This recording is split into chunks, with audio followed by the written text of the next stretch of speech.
everyone.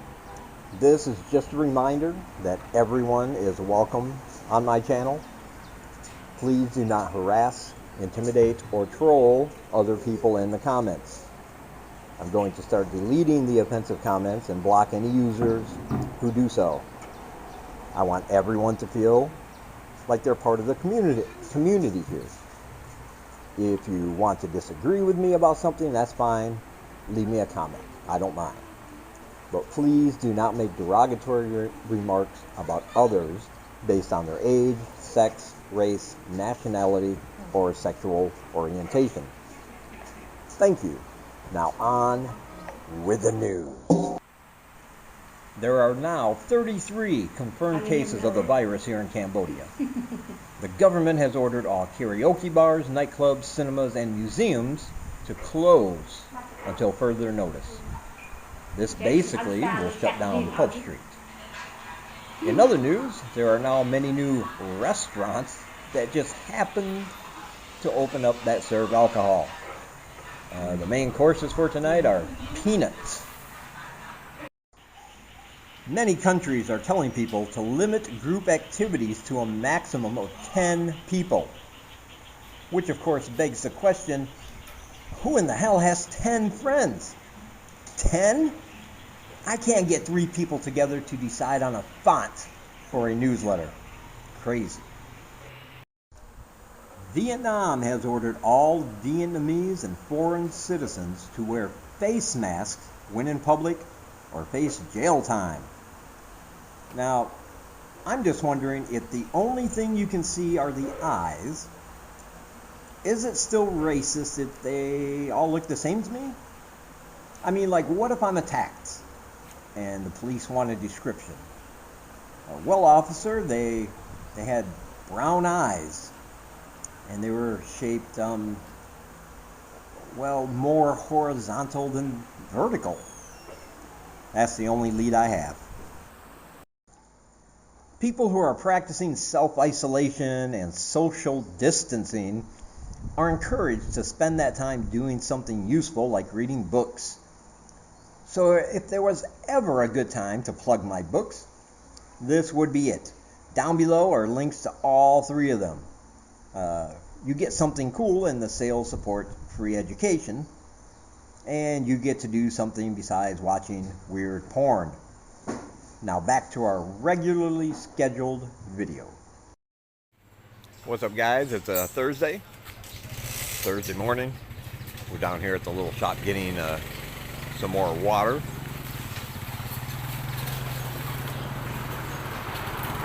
As you heard in my previous announcements, they are closing some establishments here in Siem Reap.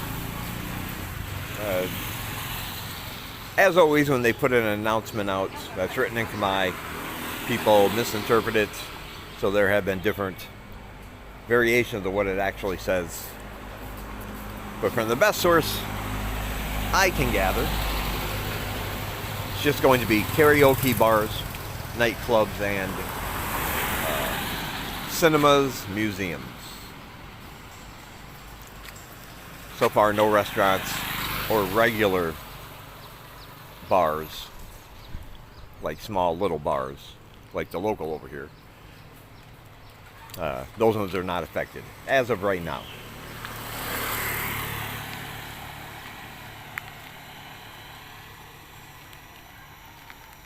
I just found out there's also some people who are kind of stuck in Cambodia who don't want to be here. Apparently a cruise ship it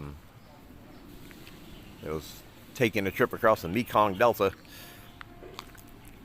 had some passengers who had tested positive for the virus, and they took to take precautions. They took everybody off the ship and set them up in Kampong Cham, not Kampong Tom, Kampong Cham. And this American couple, according to them, they said this isn't a quarantine, this is prison, because they won't let them leave. They had to put them up in an abandoned hotel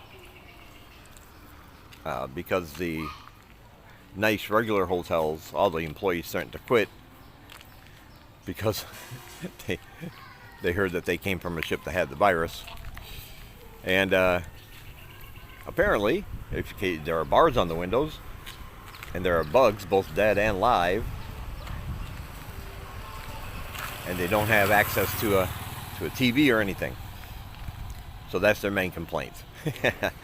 And when I read that, and it's not funny for them, I understand they didn't ask for this.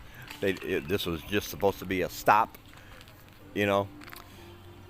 So I kind of understand how they feel, but I'm kind of like, well, yeah, every place has bugs in it, dead and alive, because it's a jungle, and bars in the window those are for your protection, not not trying to keep you in. But apparently they have to take their temperature and blood pressure twice a day and give it to the authorities. They're just monitoring the situation. But the government here has been in talk with the American embassy people. And that hasn't been going well. There seems to be some conflict between what should be done with the Americans that were on the ship. But these people were not happy.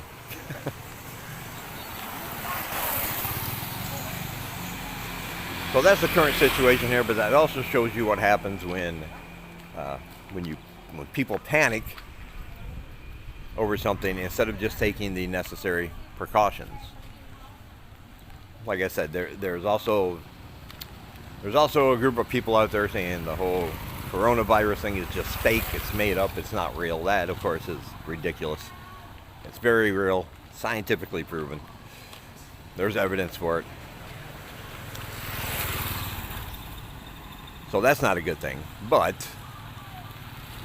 when we panic and do things like buy up all the toilet paper for some reason,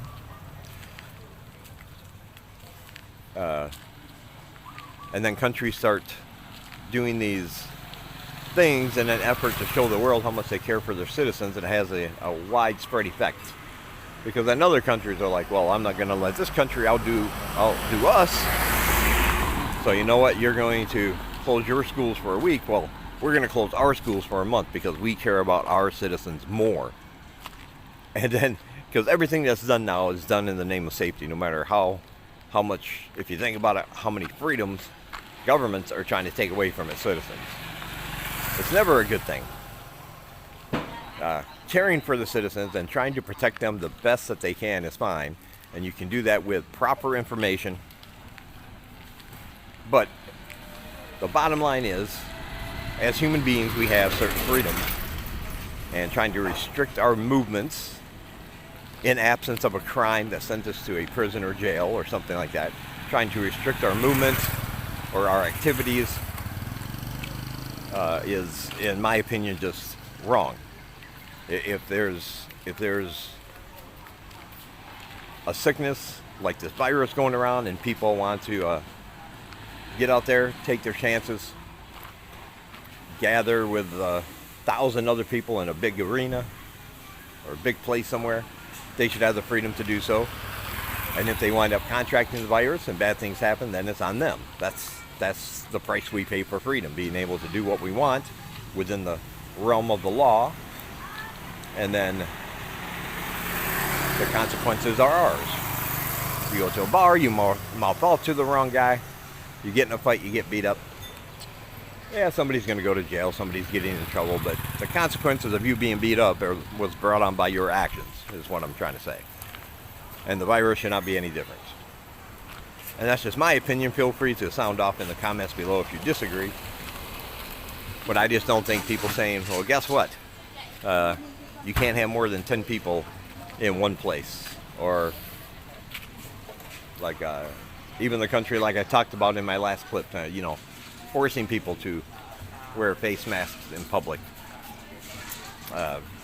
Things just start snowballing and going overboard. And like I said, I think when we allow the government to overstep its bounds when it comes to our personal liberties, even if they claim it's for a good cause, even if it's for the safety of the entire nation or whatever they're saying, I think that sets a dangerous precedent that they can just do that anytime for anything and claim it's for safety. So what I'm saying is, you do whatever you think is necessary for you. As much as I make fun of some of the things, I'm not making fun of the people that do those things. I just want you to keep that in mind. I'm just saying humor is a great way to deal with situations like this. And so yeah, I'll make jokes and I'll make fun, but don't take it personally if you're one of those people who are taking this very, very seriously and not planning on going outside for the next month. That's cool with me. But I'm saying don't just do it because your government is telling you to. I think that's probably never the best option for a nation, for nations who are supposed to be free, if that makes any sense. And as far as closing everything, again, I think that should be up to the individual businesses, the individual establishments, the individual schools. I don't think it's up to the government to say, hey, you own a bar and that your bar holds 100 people every night, we can't have that, you got to close. You can't make money. You can't do your business. We're going to hurt you financially because one or more of those 100 people might have this virus. Yay. Without any confirmation that that's the case.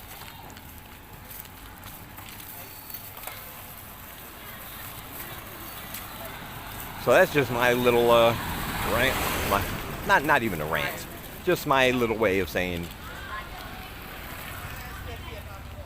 as much as things might be looking down right now, they will pick back up. And I just hope the government doesn't overstep too many bounds for some of these businesses to not be able to recover once this whole thing is over.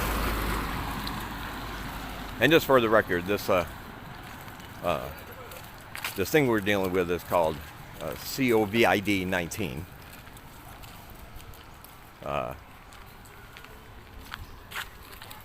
But coronaviruses have been around for a very long time. This isn't something new. It's just a new strain, just a new mutation. This is actually the 7th time it's mutated, starting with, and the first one was SARS back in early 2002, 2003. Then in 2010 it was MERS. It's all the same thing, just a different strain. That's all it is. I know a lot of people never heard of coronavirus before, so they think it's some brand new disease that some laboratory made and escaped, just like people said that about everything that's come along, AIDS, Ebola. There's always conspiracy theorists, but it's not. It's just a mutation of a virus that's been around for a very, very long time. And the whole group together are known as coronaviruses, because under a microscope they have a little 5-star, these little, the little viruses under a microscope have like these little tentacle-like things that have a little 5-star protrusion from the end of them, and they call them a corona. That's why it's called the coronavirus. So just a little information. I want everybody, of course, to be as safe as they possibly can. Because we're not immune to this, we haven't built up an immunity to this strain of the virus. That's why a lot of people are getting sick. If you get exposed, you probably will get it, but it's most of the time it's just very, very mild symptoms, and you're going to be fine. Okay, that's not me talking out of my butt. That's not me being an internet doctor. That's me doing research from scientific journals instead of conspiracy websites or government websites. And you can find all that information readily available on many science blogs online and science websites. All right. That's all I wanted to say. Get that out there. I'll do a video, answer some questions here tomorrow. But in the meantime, everybody stay safe. Leave me a comment if you want. Let me know if you want me to do another live stream pretty soon, and I'll make that happen. And down below are links to everything. If you want to donate or become a Patreon, links are down below. It's always very much appreciated. We couldn't have classes. We couldn't do free classes without you. We couldn't. Very simply put. You already heard about my books. Social media links are down below, and links to other websites making content in Cambodia. So please do check all those out. Feel free to leave me a comment, like, and subscribe, and I will talk to you guys in the next one.